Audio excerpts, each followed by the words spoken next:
समय की बात है, एक राज्य में एक सुंदर सा राजकुमार रहता था। उनका विवाह बहुत ही जल्द एक सुंदर सी राजकुमारी के साथ होने वाली थी। इसी की तैयारी में पूरे राजमहल को अनेकों तरह के फूलों से सजाया गया था। राजकुमार अपने कक्ष में ही सोते सोते राजकुमारी के ख्वाब देख रहे थे। बाहर मौसम बहुत ही रंगीनमय था। राजकुमार जब खिड़की से बाहर की ओर झांका तो उसे इस सुहाने मौसम में राजकुमारी से मिलने की इच्छा जाहिर की। इसलिए उन्होंने अपने राजमहल से सभी से छुपते छुपाते एक घोड़े को पकड़कर उसमें बैठ गए और अपने महल से दूर राजकुमारी से मिलने चले गए। जाते हुए बीच रास्ते में उन्हें प्यास लगी। राजकुमार पानी की तलाश में किसी जलाशय की खोज करने लगे। कुछ समय में उन्हें एक जलाशय दिखाई दी। वह जलाशय के पास पानी पीने के लिए गए, मगर जलाशय पूरा सूख चुका था। राजकुमार बहुत दुखी हुआ। बहुत मुश्किल से तो जलाशय मिला था, मगर उसमें एक बूंद भी पानी था नहीं। उसके बाद राजकुमार भटकते भटकते किसी झोपड़ी के पास पहुंच गया। बगल में एक कुआं था, जिसमें से राजकुमार पानी निकालकर पीने लगा। उसी समय एक बुढ़िया उस झोपड़ी से बाहर आई और कही, बेटा, यह तुमने क्या किया? यह कुआं एक श्रापित कुआं है। इसमें का कोई भी पानी पीता नहीं है। अब तुम हर रात को एक नरभक्षी बन जाओगे। उसके बाद तुम्हें कुछ भी याद नहीं रहेगा। तुम्हारे सामने कोई भी होगा, उसे तुम खाने के लिए उस पर हमला कर दोगे। इस पर राजकुमार ने कहा, हे माता, इसका कोई उपाय है क्या? आप ही इसका कुछ तोड़ बता सकती हैं। बुढ़िया ने कहा, बेटा, इसका सिर्फ एक ही उपाय है।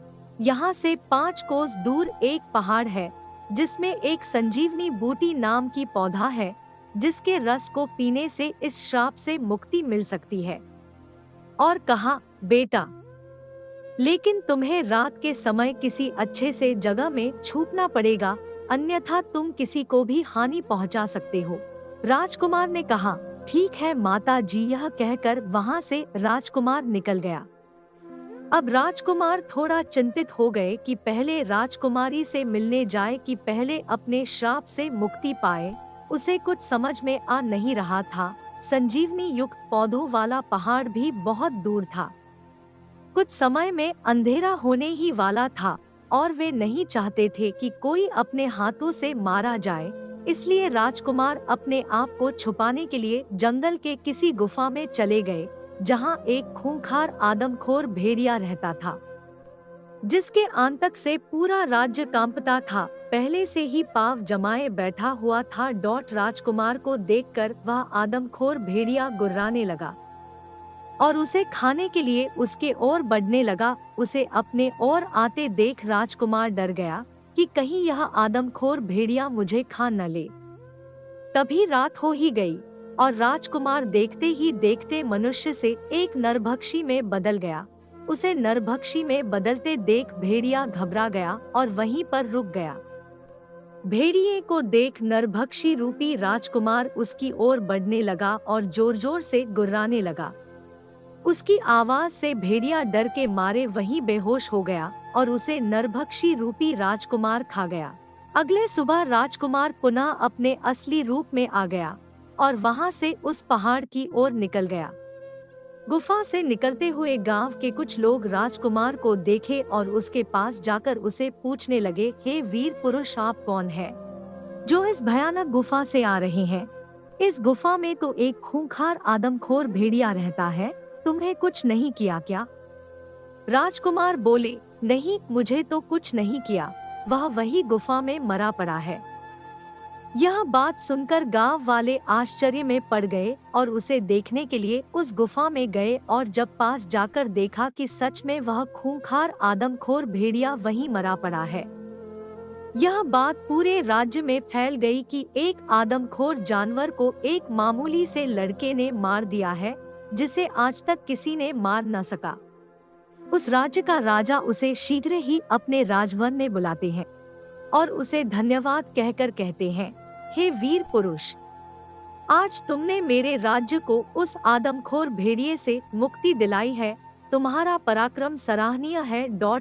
तुम जो मांगो वो मुझसे मांग सकते हो।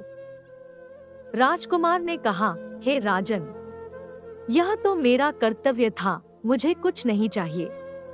राजा फिर भी अपनी खुशी से राजकुमार को एक जादुई कालीन भेंट में देकर कहता है, हे वीर पुरुष, यह छोटा सा भेंट हमारी तरफ से, तुम जहाँ भी जाओगे इससे तुम्हें जाने में आसानी होगी। यह जादुई कालीन तुम्हें तुम्हारे मंजिल तक कुछ ही समय में पहुँचा देगी।